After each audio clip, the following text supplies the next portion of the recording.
Alrighty, everyone, welcome back to another Watch and Talk here in Automotive Anatomy. So, at the time of this recording, it's 2 days before Christmas. Now, for me, we've always celebrated Christmas on Christmas Eve, so the 24th, and I know Christmas, I guess, is the 25th. So, regardless, this video will be out on the eve of Christmas. So, if you're watching it today, then Merry Christmas Eve to you, and I hope if you don't celebrate Christmas, well, I hope you are enjoying some good weather food. Whatever that food is from different ethnicities. For us, yes, we're gonna be having quite a bit of tamales, and we've had champurrado. We've had a few of the traditional dishes during this cold time. And so, again, if you don't celebrate Christmas, no worries. Hope you guys are having a good month of December. But yeah, like I was thinking about some of the presents that I've gotten throughout the years. I think as you get older, you start wanting different things, right? And so I think they start getting more expensive for the most part. So yeah, maybe I think I remember when the few times that my mom actually wrapped the gifts and all that good stuff. Oh, by the way, big shout out to my mom. She watches my videos. She doesn't understand that much English, but she was like, "Hey, you said a lot of bad words." I was like, "Oh shoot!" So shout out to my mom. But yeah, the times that she would wrap the gifts back then when she would celebrate Christmas, she no longer celebrates it. I value the number of boxes, with my name and I remember my brothers and I would always, poke little holes on each corner to kind of guess what it was. Like, by the time it got to the actual day of opening it, which we opened them on the 24th Eve, um, they were already like half open just because, we kept tearing the little paper apart. Now, I think it's fair to say that back then we would get necessities and maybe one toy that you know we knew Santa Claus didn't exist. We knew that it was depending on our parents' budget, and I think that was quickly understood as many of the times we would get gifts and other people would get quote unquote better gifts. Right? They had the expensive stuff. Um, Looking back now, I think that those are the moments that you start appreciating the hard work from your parents. Um, I'm just thinking even here in the States when we would get gifts and my neighbors would get better gifts or more expensive gifts. Man, I used to be like, damn, I wish I had that, you know. Um, because we would always get sweaters, sweaters and pants. Like that was it. Sweaters and pants, and then socks, and then maybe one toy. Sometimes we wanted Hot Wheels, but obviously the non-generic brand or whatever you want to call them, the generic brand, were much cheaper, and so we wouldn't get Hot Wheels. We would get those other little cars. Um, but it is what it is, and it was what it was, and now that I quote unquote can afford my gifts, I don't know. I try to cut back on material things. And the reason why is because a lot of those people that grew up with me, they're still in that same community where we grew up. And they're still now doing the same thing with their kids. They're quote unquote the high rollers on the block. They'll buy expensive toys for their kids and for themselves. But, as I'm getting older, I realize that I don't really value or appreciate or put value into material things as much as I guess my living, um, my quality of life, if that makes sense. And again, this is just for me. This is not necessarily that they're wrong or I'm right or the other way around. I just think that now, if when we have kids, I don't think I'm necessarily gonna go buy them the most expensive thing, but I think I'm gonna teach them the value of things that they are getting, and and have them understand that what, maybe you're not gonna get the sickest, I don't know, remote control car. I mean, that was one of the things I always wanted. You're not gonna get this remote control car, um, but you're gonna um, you're gonna get some experiences out of it. You're gonna instead of getting something materialistic, we're gonna go on a trip. And that goes to show you that you start appreciating different things and valuing different things.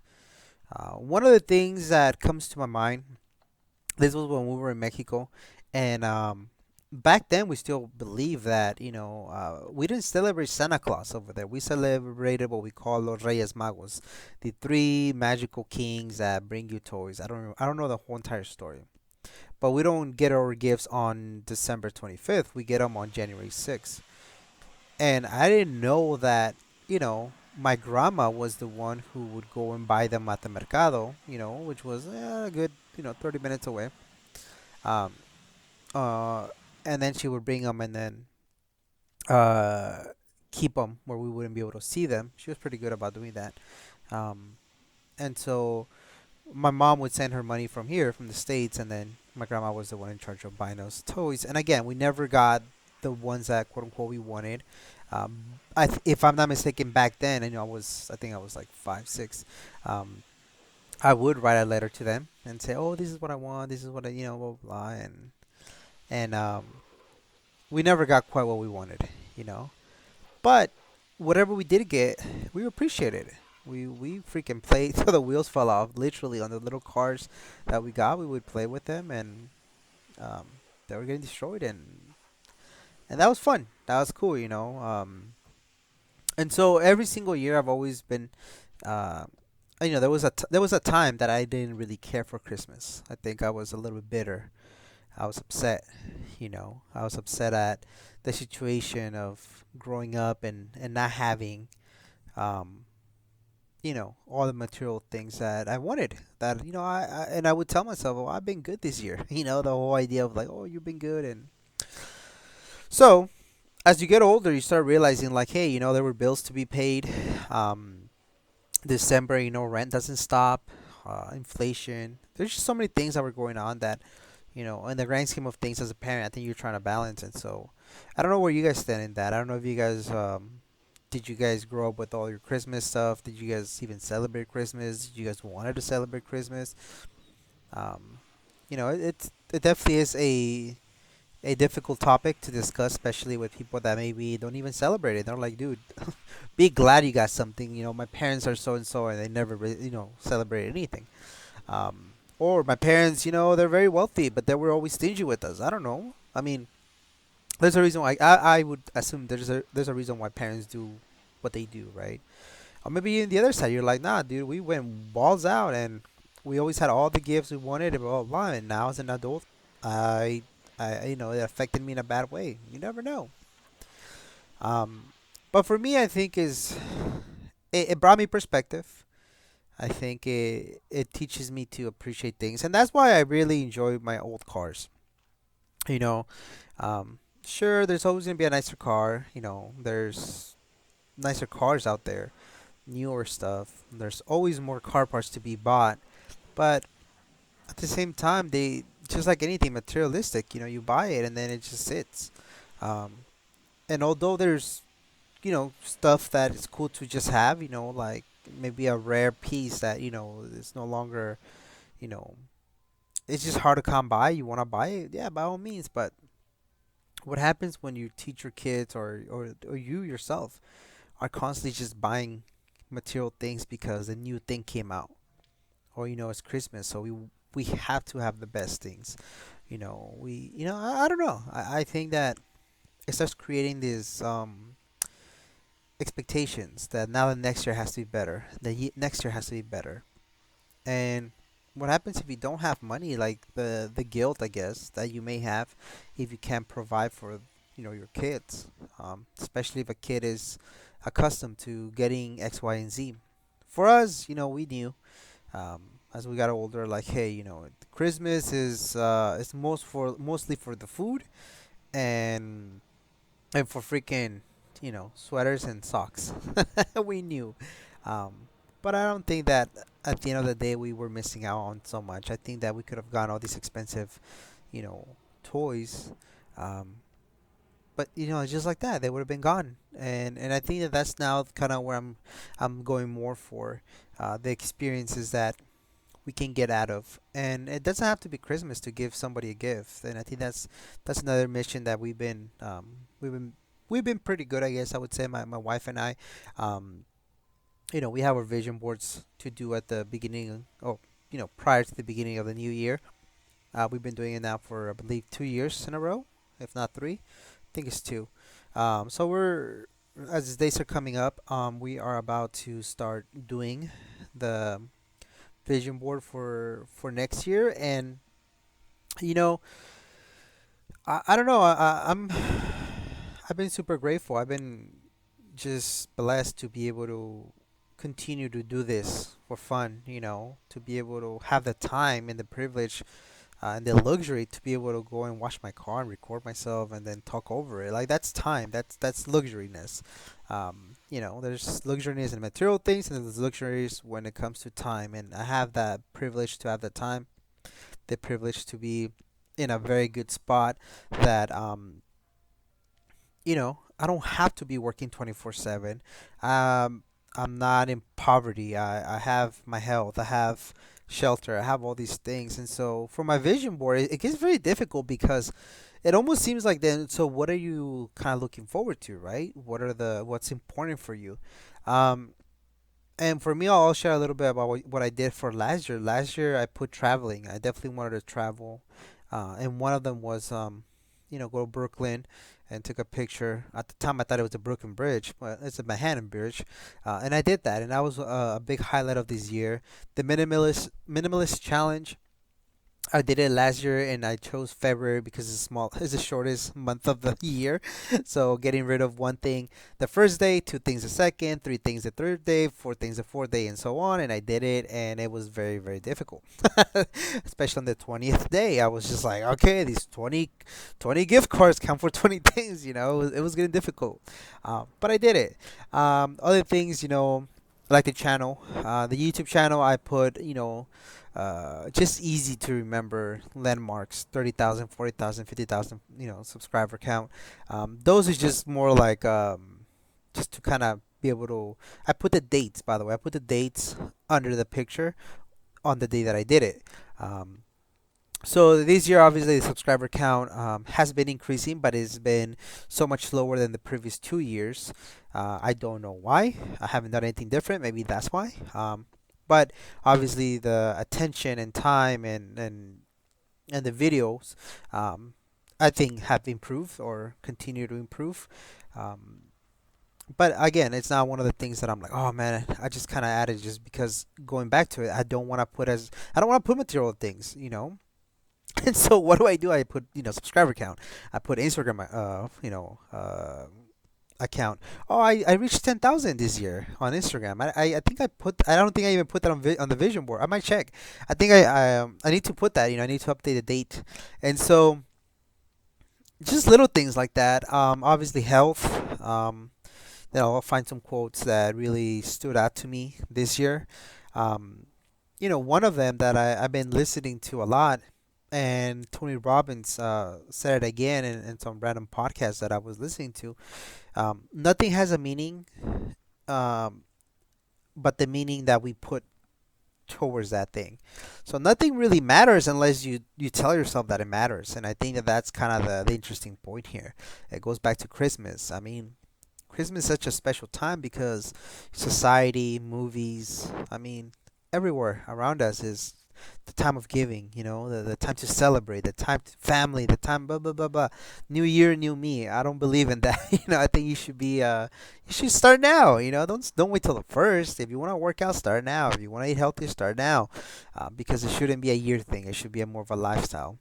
You shouldn't hang out with your family just on Christmas. Yes, we have things going on, but realistically, if we want to make the time, we can make the time. And if you don't have the time, I think that's a different conversation. It's a different conversation that you have to have with yourself. Maybe you like that. Maybe you don't. I know people that go to work because they legitimately love working. I know the people that go to work because they don't want to be at home. They're both making money, but whatever's worth it to them. For me, I think just having more experiences in traveling. Another one that I put for this vision board this year was to go see what do you call it, like Broadway shows, if you would say that. And I did way more than last year, which was, we did like three or four we did this year. One of them happened to be New York. Um, we saw Thoughts of a Colored Man. Pretty insightful, pretty pretty cool perspective. Great storyline, great acting by the gentleman. I mean, it was such a cool experience to just be able to be there. Um, Obviously, with this whole pandemic, things were shut down, and so for us to be able to go and be able to attend while we were there, it was a great experience. And so that plus a lot of some of my neighbors have little plays here and there, and so we've gone to theirs, and Shakespeare at the Park. So we did that. So all these cool little things that we did.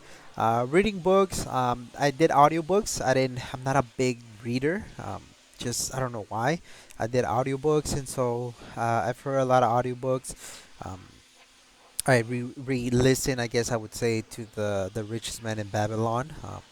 I don't know. I just like the way the messages that it conveys, the subtle art of not giving an F, and hundreds of podcasts by the minimalist Gary V, Ed Milet, Tony Robbins, Jim Rohn, and the list goes on and on, right? So that was kind of the biggest thing for my vision board this year. And lastly was vision, to have vision, to just kind of keep open minded. Um, I think I've been doing okay with that. Um, yeah, there's always room for improvement. I think I think I'm already thinking about my next topic or my next kind of main thing that I really want to focus for next year. And that's kind of listening more. Being like the quiet person in the room. If you guys don't know, I obviously like to talk. Get me in a room with random people. I'm quiet for a little bit, and then if I get used to everybody, then yeah, I start having a chat. Um, but I think I I need to practice being a little bit more observant. They say that that's the reason why you have one mouth and two ears. You should be listening more than you should be speaking, and I think that's something that I'm gonna be practicing actively, because that's just not my personality. My personality is to be outgoing and have a chat, but I think that's something that I'm gonna be putting in my vision board. So what I end up doing, the ones that I don't, um, some of the stuff that I don't quote unquote accomplish this year, then I add it to the next year, because it's not a race. It's not, oh, you didn't get this done, so you're a failure. No, it's just something to remind you, something to motivate you. I'll tell you guys, there's other two things that are there. Well, three things that have been passed down from like the first one that we did to this year. Used the same pictures, and those are three things, which is one, a house, two, which is a craftsman style home, specific craftsman style home that I really like. Um, that just have to be patient. We're saving our pennies. Then number two is the Impala, the '63 Impala that I've been using the same picture for the last 3 years. The third one's the Porsche. The Porsche, the same thing. I've been using for the last 3 years. I will get them when, I have no idea. Um, Again, I think I've had cool conversations with my buddy Juan, um, and other people that are like, well, if you want it, then get it, But then you're storing it, you're just gonna have to pay for storage. You don't want to have it sitting on your street, because it just doesn't make sense. And I think I know that I can find a place to store it and pay rent. Whether it be with one of my buddies who has a warehouse, or would it be myself just getting a storage and just paying whatever the storage wants. I think for me is more like, I what do I value more, right? And I think I value more having a home. As you guys can see on this left fender, it's pretty messed up, and that's the reason why. Because my cars sit on the street, and I'm kind of tired of them getting banged up. But honestly, guys and girls, in the grand scheme of things, life's amazing. Life is great. There's always something to complain about. There's always something to complain about. And so, yeah, I'm gonna see what I come up with for my vision board. I'll be working on that for the last 5 days of the year. Let me know. Let me know if you guys do vision boards. Do you guys celebrate Christmas? Are you guys doing anything cool for Christmas, or giving yourself a New Year's present, or anything cool like that? Let me know. We'd love to hear it. For now, much love and appreciate it. Thank you so much for the love, and we'll catch you guys on the next one. Alrighty, guys. One more Washington talk on the books. Hope you guys enjoy the chat. But yeah, Yeah, it's very, very disappointing. But hey, I'll get fixed. It's a material thing. Material things don't matter in the long game. We think they do in the moment, but afterwards you realize, like, it'll get fixed. Might even be my excuse to get her painted. I'm really, really leaning towards yellow. I know, it's probably too out there for some of you guys, but we'll see. I don't know. Maybe I never put more money into it. I don't know. We'll catch you guys in the next one, though. Peace.